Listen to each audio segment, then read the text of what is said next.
পিজেএস মিশনের উদ্যোগে বাৎসরিক ক্রীড়া অনুষ্ঠান 2025। জীবনতলায় পিজেএস মিশনের বাৎসরিক ক্রীড়া প্রতিযোগিতা অনুষ্ঠান 2025 সরকার স্বীকৃত নার্সারি থেকে দশম শ্রেণী পর্যন্ত ইংলিশ মিডিয়াম পিজেএস মিশনের বাৎসরিক ক্রীড়া প্রতিযোগিতা অনুষ্ঠিত হলো। মিশনের ছাত্রছাত্রীদেরকে নিয়ে 3 দিনব্যাপী মিশনের বিভিন্ন ক্রীড়া প্রতিযোগিতা অনুষ্ঠিত হয়। তার আজ ফাইনাল ক্রীড়া প্রতিযোগিতা শেষ করলেন বিভিন্ন প্রাইজের মধ্য দিয়ে জীবনতলা এলাকায় একমাত্র বিশিষ্ট প্রতিষ্ঠান পিজেএস মিশন, আবাসিক ও অনাবাসিক মিশন। ছাত্রছাত্রীদের মানবিক মূল্যবোধ গড়ে তুলতে পিজেএস মিশনের উদ্যোগে আয়োজিত করা হলো অভিভাবক অভিভাবিকাদের বিভিন্ন খেলার মধ্য দিয়ে সমাপ্তি ঘোষণা করলেন। মিশনের ছাত্রছাত্রীরা যেমন খুশি তেমন সাজো বিভিন্ন রকমের সামাজিকমূলক অভিনয়ের মধ্য দিয়ে শেষ করা হলো এই অনুষ্ঠান। আমাদের ঠিকানা জীবনতলা ও ঝড়র মোড়, থানা জীবনতলা, দক্ষিণ 24 পরগনা। জীবনতলা থেকে আলামিন মোল্লার রিপোর্ট, লাইভ নিউজ 66। স্পোর্টসের সাথে সাথে কিছু কৃতি ছাত্রছাত্রীদের আমরা গিফট বিতরণ করেছি এবং অসহায় দুস্থ ছাত্রছাত্রীর বই বিতরণ, খাতা বিতরণ এটা মিশনের তরফ থেকে আজকে আমরা আনুষ্ঠানিকভাবে করেছি এবং কৃতি ছাত্রছাত্রী কিছু আমরা গিফট এনেছি, এদিকে আছেন দেখছেন, গিফট আমরা বিতরণ করব। 11, 12, 13 3 দিন আমাদের অনুষ্ঠান ছিল। আজকে আমাদের শেষ অনুষ্ঠান, আমাদের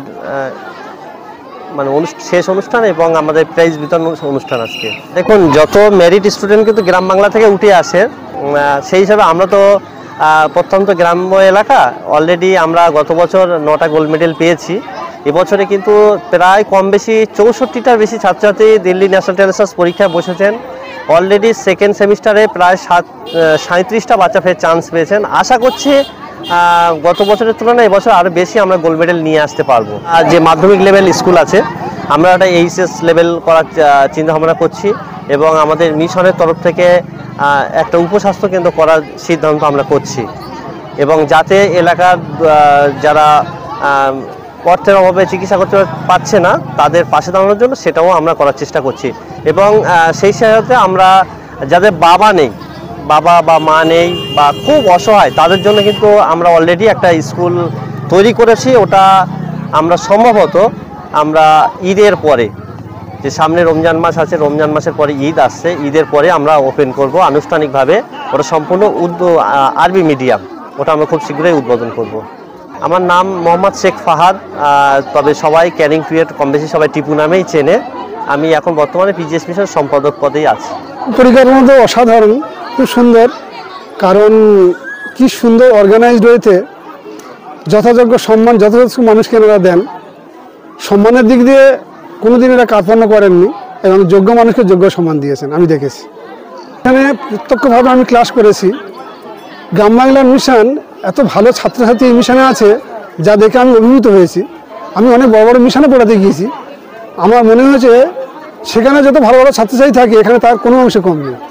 অনেক ব্রিলিয়ান্ট ছাত্রছাত্রীকে আমি দেখেছি, এসে তাদেরকে সম্পর্কে বলতে গেলে ছোট করা হয়ে যাবে, কিন্তু সবচেয়ে বড় কথা এখানে পিজেএস মিশনের প্রধান গুণ হলো যে যেমন ব্যক্তি তাকে যথাযোগ্য সেই সম্মানটাই দেওয়া হয় এবং শিক্ষিত ব্যক্তিরা সম্মানের কাঙাল, সম্মানের ভিখারি। এই শিক্ষিত ব্যক্তিরা সম্মানের জন্য কী না করতে পারে, অর্থের জন্য নয়। সম্মান এখানে প্রচুর, সমস্ত শুভবুদ্ধি সম্পন্ন ব্যক্তিত্বের যথাযোগ্য সম্মানের সহিত এখানে সেই কদরতার সহিত দেখা হয়। প্রতিষ্ঠানের প্রধান বৈশিষ্ট্য এটা। একটা কথাই বলতে চাইব, আমরা এখানে প্রত্যন্ত পিছিয়ে পড়া এলাকার এবং দুস্থ পরিবারের সমস্ত সন্তান সন্ততি, তাদেরকে কলকাতার সাথে অর্থাৎ কিনা টাউনের যে সমস্ত মেধাসম্পন্ন ছেলে মেয়ে বলে তারা দাবি করে, তাদের থেকে আমাদের এখানে মেধাসম্পন্ন অর্থাৎ মেধা আছে, তার যোগ্যতা আমরা চ্যালেঞ্জ লড়ে দেখাতে চাই। বিগত বছরে যেমন গোল্ড মেডেলিস্ট হয়েছি, বর্তমান বছরেও তার থেকে ডবলের চেয়েও বেশি আমরা দিল্লিতে গোল্ড মেডেলিস্ট পাবো, এটা আমরা প্রত্যাশা করি।